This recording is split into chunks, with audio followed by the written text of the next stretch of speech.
How's it going, everyone? We got a video here about solving rational inequalities. So a rational inequality is going to be a rational expression, something like, I'll just start right off the bat with, say, x minus 3 over x plus 4.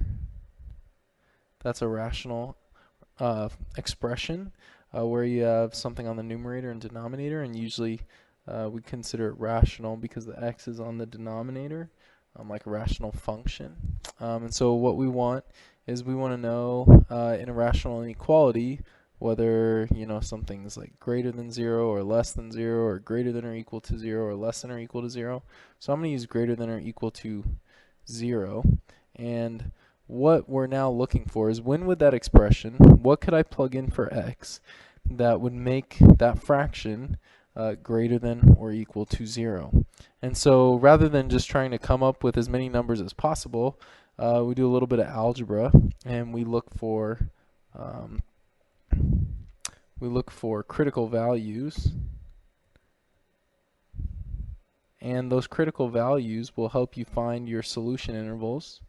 And so the critical values are going to come from two spots. So we look for critical values 1 on the numerator, or we look for them on the denominator.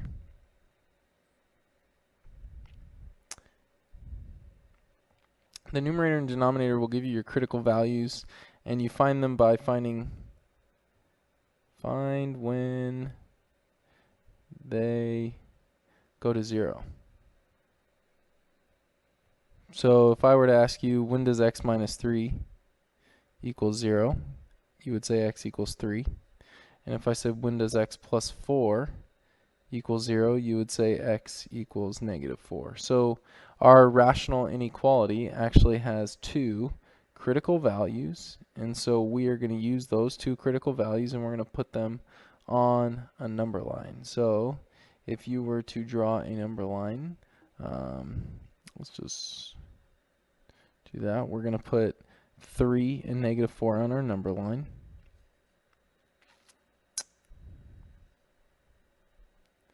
And we are going to test like we would with, say, polynomial inequalities or quadratic inequalities. We're going to test right now, after we found the critical values, we're going to test each interval.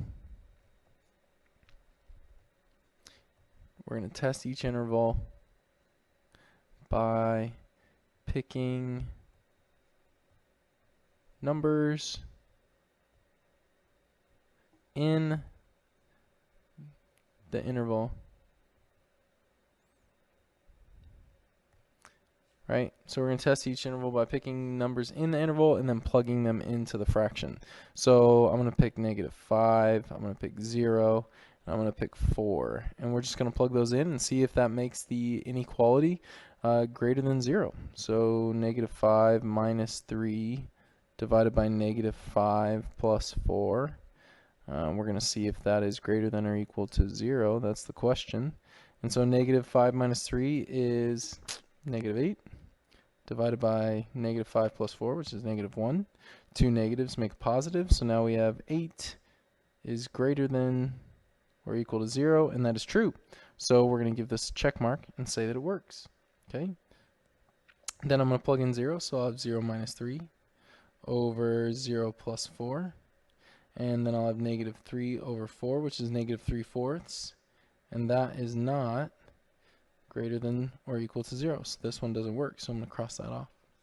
Then I'm going to plug in 4, do this one last time. 4 minus 3 over 4 plus 4. And that looks like it's going to be greater than or equal to 0. I'll have 1 over 8. And that is still positive, even though it's a fraction. So that also gets a check mark. So now you're going to write your answer in interval notation. And so interval notation, since it's equal to, greater than or equal to, this equal to symbol up here means that I'm going to use a bracket around the 4, negative 4, excuse me, because it can be included.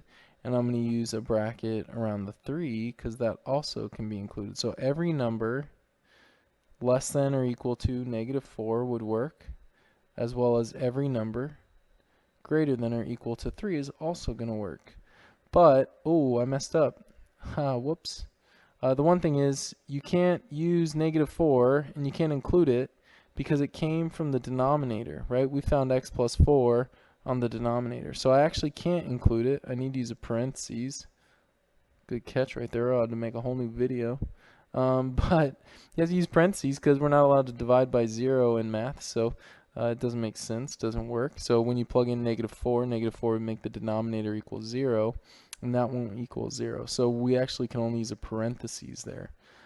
So our answer would be as follows. The solution sets that work would be -infinity to -4 with a parentheses on the -infinity and on the -4.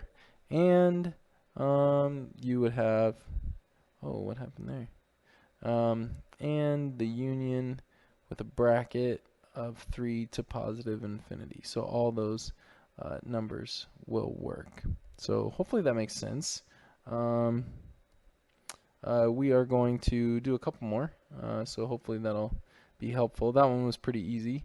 I guess the two that I'd like to one that I'd like to focus on would be what happens when you are not greater than or equal to 0. What do you have to do? So we have 5.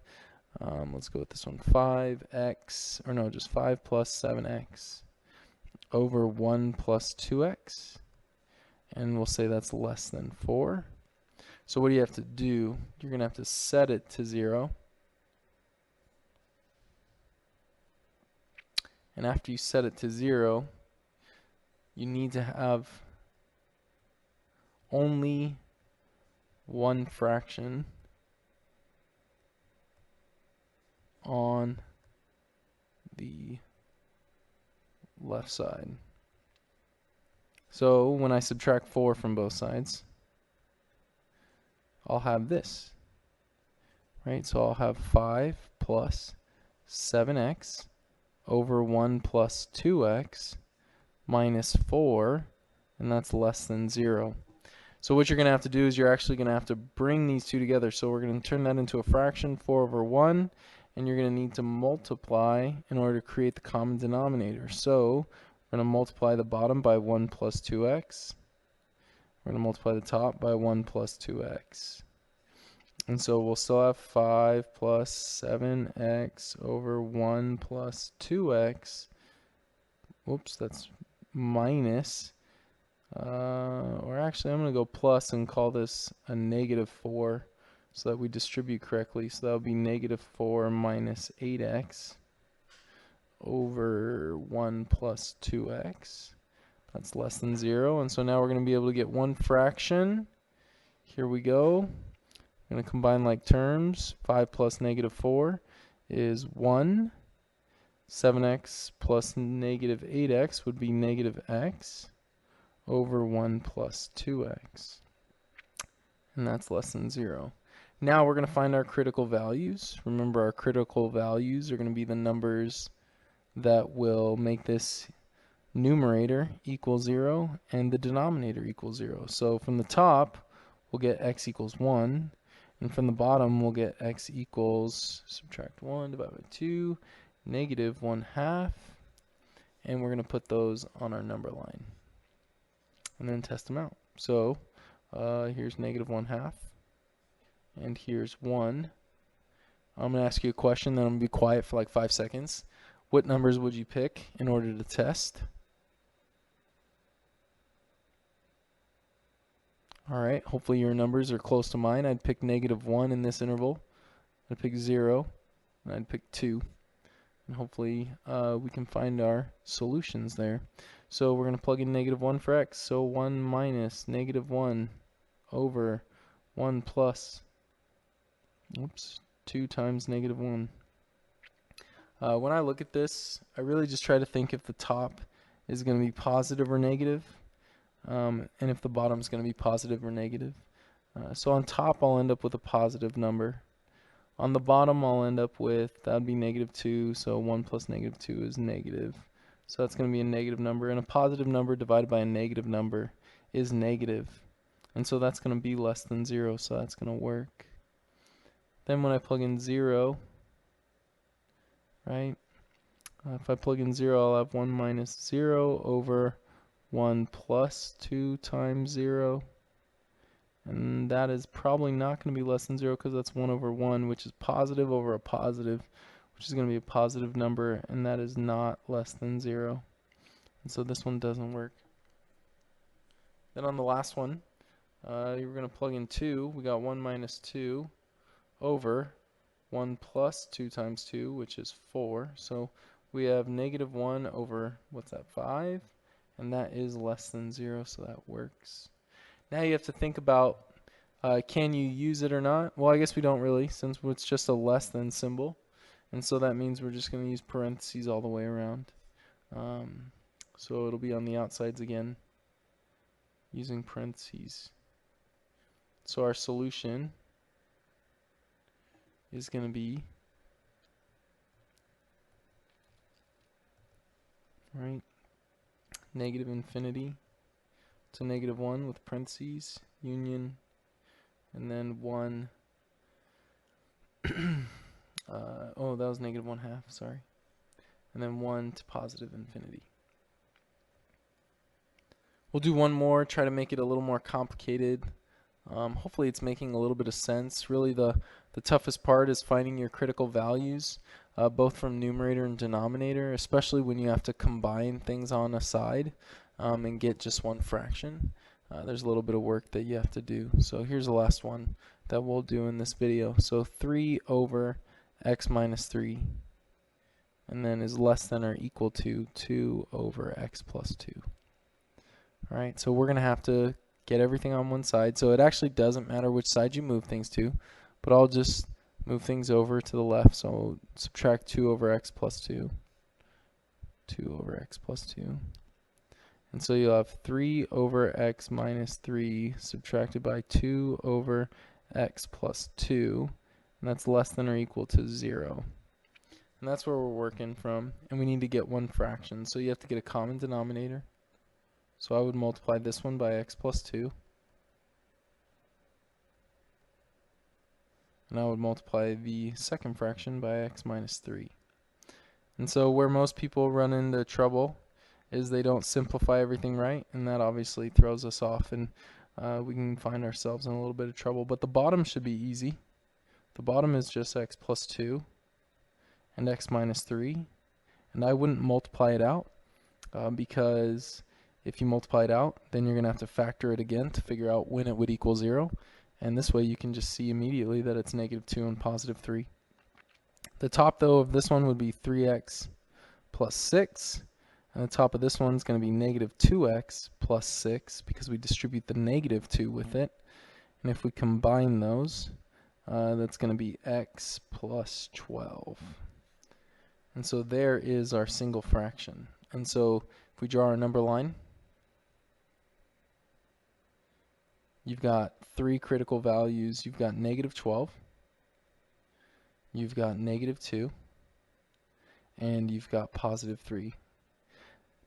And so we got to test 4 intervals. I'm going to test them pretty quick by not actually finding the numbers. I'm going to actually just plug in stuff and then see if it's positive on top and negative on top. So or negative on top or positive or negative on the bottom. So I'll have negative 13. I'm going to go with negative 3.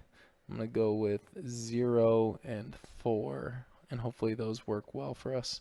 So on the first one, negative 13 plus 12 over negative 13 plus 2 times negative 13 minus 3. And we're looking for it to be less than or equal to 0. So the top's going to be negative, if you can imagine that.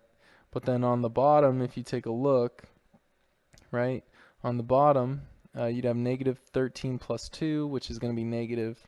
And then on the bottom, as well in that other parentheses, negative 13 minus 3 is going to be negative also. So you'll have 2 negatives multiplied together, which will get a positive. And so a negative divided by a positive will be less than or equal to 0. I don't really need to come up with the actual number. I just know it's going to be a negative because I'll have a negative divided by a positive. So I know it'll work. Alright, so that's kind of how I bypass some of the multiplication in order of operations. So then we'll have negative 3 plus 12, that's positive. and then we'll have negative 3 plus 2 times negative 3 minus 3. So I have a positive on top over a negative 1 times a negative 6, which is going to be positive again. So that's going to be a positive number, which is not less than or equal to 0. So this one does not work. And you just keep going. Plug in 0. You have 12 over 2 times negative 3. Is that going to be less than or equal to 0? Say yes, because a negative on the bottom. Positive divided by a negative. So that works. And then we got one more. Got to do it. 4 plus 12 is 16. Over 4 plus 2 is 6. And 4 minus 3 is 1. All that is positive. None of that's going to turn negative, which is what we want. And so this one doesn't work. All right. So now you got to be real careful when you write your answer, because it's a less than or equal to symbol, which means I could use brackets with the kind of numbers that come from the numerator, but I have to use, so I'll write it, brackets with negative 12, but you have to use parentheses no matter what with the critical values from the denominator, because we can't divide by 0. So this one would get a bracket going that direction, and then these both get parentheses because we can't use them. So my solution is negative infinity to negative 12 with a bracket, and then with the union of negative 2 to positive 3. And we're good. Okay, thanks for watching, and I hope you have a great day.